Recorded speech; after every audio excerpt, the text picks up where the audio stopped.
북한 주민들이 살아가는 생생한 생활 모습은 어떤지 북한의 얼굴을 마주해보는 페이스북 시간입니다. 어린이날이었던 어제 전국 곳곳은 나들이 인파로 붐볐는데요. 네, 북한에도 우리와 비슷하게 어린이날이 있지만 공식 명칭도 날짜도 다르다고 합니다.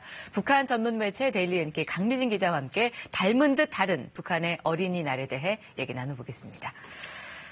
강 기자님, 북한은 어린이날을 다르게 부르죠? 또 날짜도 다르죠? 그렇죠. 날짜도 다르고 이제 명칭도 다릅니다. 한국의 어린이날은 바로 어제인 5월 5일이었는데요. 북한의 어린이날은 한 달 뒤인 6월 1일입니다. 북한에서 제정한 어린이 명절은 아니고요. 국제 아동절을 어린이 명절로 정하고 있습니다. 이처럼 어린이날이라는 북한만의 공식 명칭은 없지만 국제 아동절은 한국의 어린이날에 못지않게 다채로운 행사들이 차려지게 되는데요. 평양은 이제 수도의 이미지가 있기 때문에 언론사 기자들의 취재가 이루어지는 가운데 비교적 큰 행사로 어린이날 행사가 진행이 됩니다. 그래요? 그럼 북한의 어린이날에는 어떤 행사들이 열립니까? 네, 이날은 평양을 비롯해서 전국 각지에서 유치원들에서는 이제 지역별로 여러 행사들을 진행하게 되는데요. 우선 예체능에 관련한 행사들이 진행이 됩니다. 단체별로 준비된 예술 공연이라든가 체육 오락들이 펼쳐지게 되고요. 두 팀으로 나뉘어서 체육 활동을 하게 됩니다. 이날을 위해서 각 유치원에서는 어린이들의 예체능에 관련된 연습을 진행하기도 하는데요. 야외에서 진행되는 여러 재능놀이도 있고요. 자전거 타고 달리기, 이마에 공을 맞붙이고 달리기, 띰줄놀이도 있고요. 빈병을 들고 달리는 등 여러 민속놀이들을 진행합니다. 네, 여기에서 어린이날을 보통 선물을 좀 받는 게 좀 보통이고요. 또 가족들과 시간을 주로 보내는 게 그냥 하루 일과거든요. 네. 근데 북한의 어린이날 행사를 준비하게 되는 거네요. 그렇죠. 이제 국제 아동절인 어린이 명절날에 즐겁게 보내려고 이제 유치원들에서는 어린이들의 취미와 또 기호에 맞는 여러 율동이라든가 노래 그리고 재미나는 각종 놀이들을 선보이게 되는데요. 네. 북한은 유치원 때부터 조직 생활을 하는데요.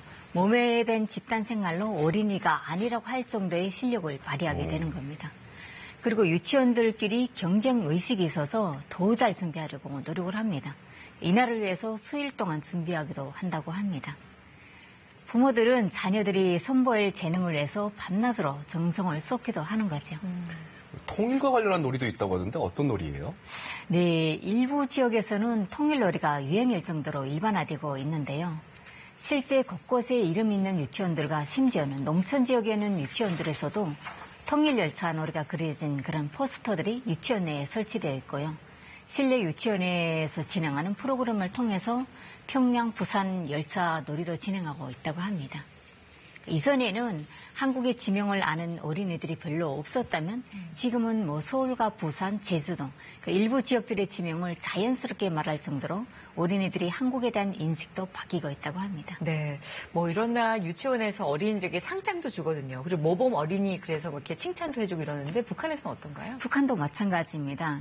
북한에서도 조직 생활을 잘하고 어른에게 예의를 잘 지키고 또 친구들과 잘 지내는 그런 모범적인 어린이들을 선발해서 해당 지역 간부의 표창장을 수여하기도 하는데요. 자녀가 잘 되길 바라는 마음은 남이나 북이나 똑같지 않을까 생각을 합니다. 북한의 부모들도 자녀들이 표창으로 얼굴에 웃음이 떠날 줄 모른다고 합니다. 또 이런 날은 표창을 받는 것도 추억이지만 친구들과 함께 보낸 시간들이 옛날 옛 추억으로 불릴 수 있는 그런 시간들이 되겠죠? 아마 많은 분들이 수십 년 지난 유치원 시절 표창을 받았던 기억이 지금도 새록새록 나지 않을까 생각합니다. 저도 유치원 시절에 좋은 일을 해서 선생님에게 붉은별 표창을 받은 기억도 잊지 못할 추억으로 남습니다. 알겠습니다. 페이스북 오늘은 북한의 어린이날에 대해서 살펴봤습니다. 잘 봤습니다. 맞습니다.